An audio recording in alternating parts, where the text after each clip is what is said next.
कोई वक्त का बादशाह से तो उन्होंने शौक से अपना गुर शोर अपने आजमान का नेजाबाजी करन दा घोड़सवारी करन दा। एक दिन अपनी तलवार के नाल खेडां पे खेडदा इंज तलवार भवांदा पे अंजू तो तलवार सुटी वो तलवार वजन लगी सिर दे विच इंज पिछा होया ना तो ये अगू मैं नक दे नाल ना घड़ीस के तलवार लंघी ते अगू थोड़ा जिहा नक लै गया। जो नक लै गया अगू थोड़ा जिहा दरबारे गया तो सारे दरबारियों ने वेख्या भी बादशाह का नक लै गया तो वह हसे बादशाह को वेख के। जो बादशाह को वेख के हसे ना तो बादशाह को गुस्सा बड़ा चढ़िया। अज भी पता जी कोई काम खराब हो तो वेख के कोई हसे ना काम तो अगे ही खराब होया होंदा ना तो जेड़ा हसदा वो तो सगों बहुता गुस्सा चढ़ जाता।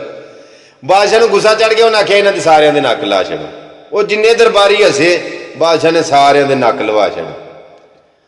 जेड़े दरबारी पहले तो बाहर गए सन जो वो आए ना दरबार दे विच ते वो वेख के उन्हें सारियां लो हसे। उन्हें आख्या बादशाह तेरे नूं वेख के असीं हसे तां तूं साडा नक लवा छड़े सन ए हुण साडे सारियां नूं वेख के पे हसदे ने इन्हां दा की इलाज है। बादशाह के सारियां दे ला छड़ो। बादशाह का हुक्म वो तमील हुई वो सारियां दे नक लवा छड़े। हुण सारे नक लथे इक्को जे ना वो नक वड्डे इक्को जे ही हो गए। जदों सारे इक्को जे हो जान उदों फिर किसी नूं लत्थी चढ़ी दा कोई नहीं हुंदा। अज भी मिसाल के तौर पर कोई किसी नूं तां कह सकदा किसी काम तो भैड़े काम तो तां उहनूं रोक सकदा या किसी उत्ते तां हस सकदा जे आप वो ठीक होवे ते। मिसाल तौर पर आप प्यो सिगरट पींदा होवे चाचे आप सिगरट लाया होवे ते भतीज नूं किवें आखे भी सिगरट ना पिया कर उन्हें आखना पहला आप छड्ड सानू मशवरा देण तो पहला सानू समझाउण तो पहला आप दे दे अमल कर। नहीं समझ आउंदी भी मेरी गल दे। अच्छा उन्हें आख्या वो सारे नक लथे इक्को जे हो गए। जो बाहर बस शहर के गए ना तो लोग वेख के ना तो उन्होंने चिंगे लाने हसना करन।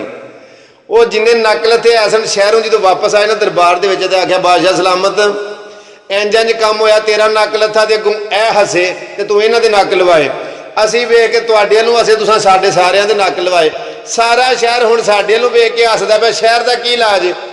बादशाह आख्या सारे शहर की दावत करो। सारा शहर जो उन्हें बुलाया ना दावत के उत्ते तो दावत शावत खवाई तो उन्हें वेख्या सारे नक लथे लोग हसन मठ मठ। बादशाह ने सांभ के सारियां दे नक लवा छड़े। हुण सारे नक लथे सारे शहर वाले इक्को जे हो गए। उस नक लथियां दे विच नक लथियां दे शहर दे विच कोई बाहरों एक बंदा आया जेड़ा पूरे नक वाला सही सलामत नैनी परैनी ठीक ठाक बंदा। जो नक लथियां दे शहर दे विच आ वड़िया ना तो नक लथे जिहड़े सन ना सारे इक्को जे होए वो चिंगे लाण आखन तू कोई नवीं जी शै आ गई है।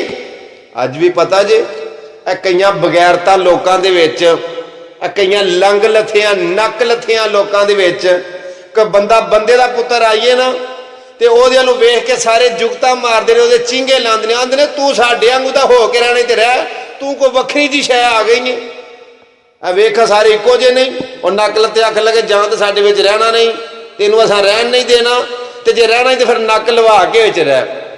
जेड़े इज्जतदार लोग हुंदे ने आंदे ने नक मैं नहीं लवाना तुहाडे विच मैं एडजस्ट नहीं हो सकदा तुहाडी मेरी बनदी नहीं। इत्थे भी कुछ नक लथे है ने कुछ बगैरत कंजर किस्म के है ने जेड़े नक लथे ने जिन्हां नूं कोई लंघ वाला बंदा चंगा बंदा पूरा नैनी प्रैनी सलामत बंदा उन्होंने सहांदा नहीं। तुहाडे भी इर्दा गिर्द कुछ ऐसे बगैरत होण दे जिन्हां दा अपना कोई ना और जिन्हों आदे ना मुंड शुंड कोई नहीं जिन्हां दी अपनी टिंड मेरे मुंह लफज आया सन जिन्हां दा अपना कोई जल थल कोई नहीं ना उन्होंने अपने जिहा बंदा ही पसंद आउंदा है।